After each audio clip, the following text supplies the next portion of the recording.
नमस्कार, स्वागत है आपका अपने प्रिय कार्यक्रम के अंतर्गत। मैं आचार्य अनिल वस। मई का महीना सन 2024 मीन राशि की बात करेंगे। मीन राशि द्विस्वभाव राशि और मीन राशि हो तो सप्तम भाव का स्वामी बाधक ग्रह बनता है।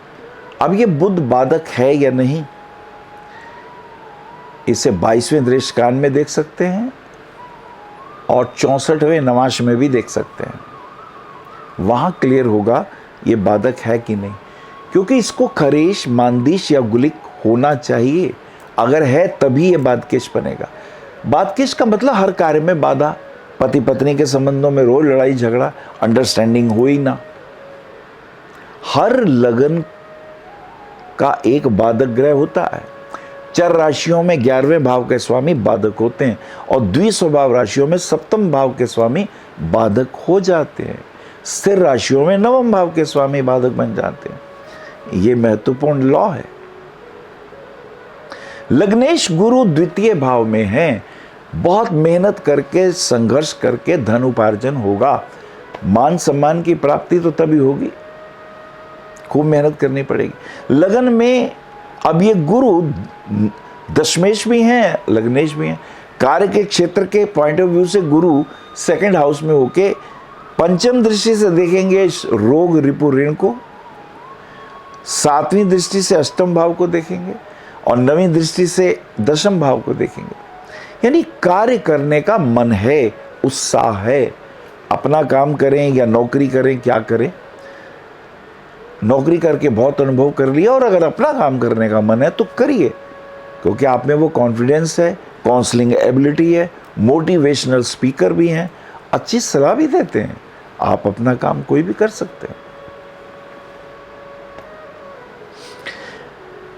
मंगल की स्थिति क्या है? मंगल आपके भाग्येश और धनेश दोनों है और वो लगन में, तो ये तो शुभ हो गया। भाग्येश लगन में यानी परिश्रम करने से, मेहनत करने से भाग्य साथ देगा, ये गारंटी हो गई। साथ में राहु और केतु का भी एक योग बना हुआ है। ये बड़ा अजीब सा योग है। ये कहता है कि संघर्ष कराएंगे, संघर्ष की टेंशन तो देंगे आपको। अब ये बड़ा महत्वपूर्ण हो जाएगा। संघर्ष हमें अगर देखा जाए तो अनुभव देता है। अनुभव बुरे भी हैं, अच्छे भी हैं। बुरे अनुभव सीख दे जाते हैं, अच्छे अनुभव लाभ दे जाते हैं।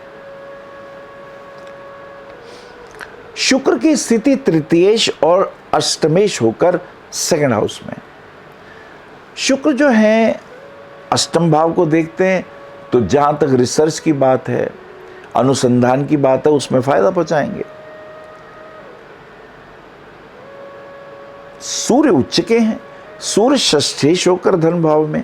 एक योग बड़ा अद्भुत बन रहा है कि षष्ठेश सूर्य सेकंड हाउस में, अष्टमेश शुक्र भी सेकंड हाउस में। यानी परिवार में कुछ नयापन हो सकता है, किसी बच्चे का विवाह हो सकता है परिवार बड़ा करने के पॉइंट ऑफ व्यू से घर बदलने की तैयारी हो, कुछ ना कुछ परिवार संबंधी बातें शुभ अशुभ मिली जुली दिखाई देती हैं, ये हो सकता है। बुध आपके चतुर्थेश और सप्तमेश होकर लगन में नीच के। अब बुध चतुर्थेश हैं, माँ की सेहत का भी कारक है, मन का भी कारक है, और सप्तमेश भी है, पत्नी के सुखों का भी कारक है। लगन में नीच के हैं तो पत्नी के पॉइंट ऑफ व्यू से और माँ के पॉइंट ऑफ व्यू से और अपने मन के पॉइंट ऑफ व्यू से थोड़ा डिप्रेशन, थोड़ा नेगेटिव, स्किन इन्फेक्शन तंग कर सकते हैं, इसका ध्यान रखिएगा। चेहरे पर या पैरों पे कष्ट आ सकता है, इसके लिए ध्यान दीजिएगा।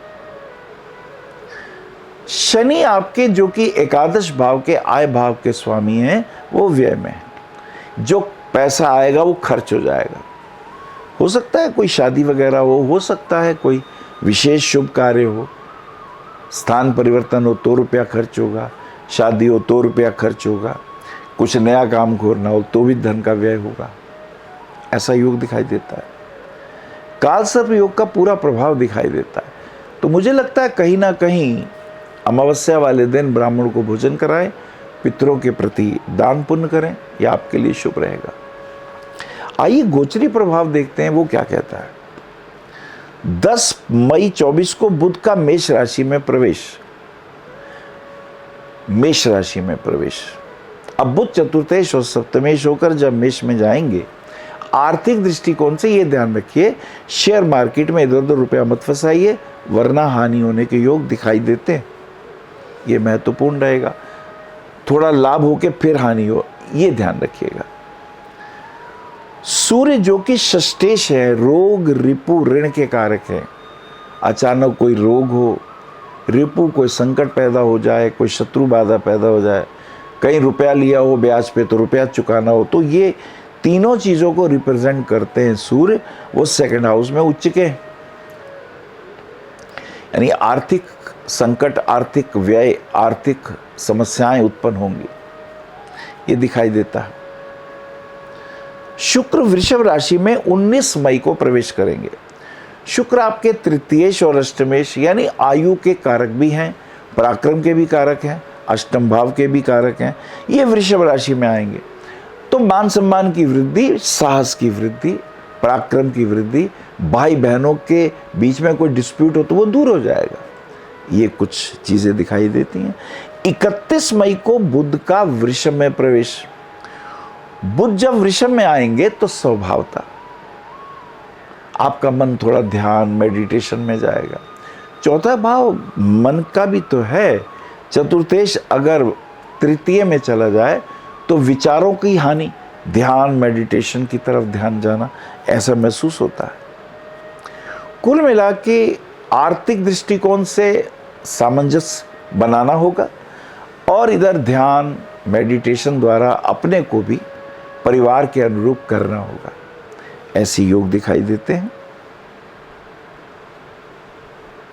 यदि हम पहनते हैं पुखराज तो मान सम्मान के पॉइंट ऑफ व्यू से डिप्रेशन को दूर करने के लिए शुभ योग है। 5.5 रत्ती का पुखराज इंडेक्स फिंगर में पहन लीजिए। मूंगा रत्न यदि पहनते हैं तो आर्थिक दृष्टिकोण से और भाग्य के पॉइंट ऑफ व्यू से लाभ हो सकता है। मोती रत्न पहनने से संतान के पॉइंट ऑफ व्यू से विशेष शुभ होगा। आपके लिए वैसे 12 मुखी रुद्राक्ष बहुत अच्छा रहेगा, 16 मुखी रुद्राक्ष बहुत श्रेष्ठ रहेगा। संतान की प्रगति के लिए, उसकी जॉब के लिए, उसके स्वास्थ्य के लिए, आपके स्वास्थ्य के लिए, परिवार में सुख शांति के लिए 16 मुखी रुद्राक्ष बहुत श्रेष्ठ है।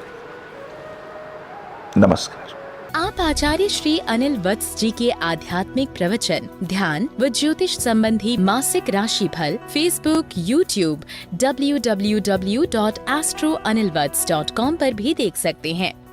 For appointment Bhavishya Kathan Monday to Saturday 11 AM to 6 PM BE 279 street number 6 Harinagar, New Delhi 110064। Phone number 9891739999 98181 89993 98108870002 88600063030। Website www.bhavishyakathan.com। Acharya Anil Vats @gmail.com।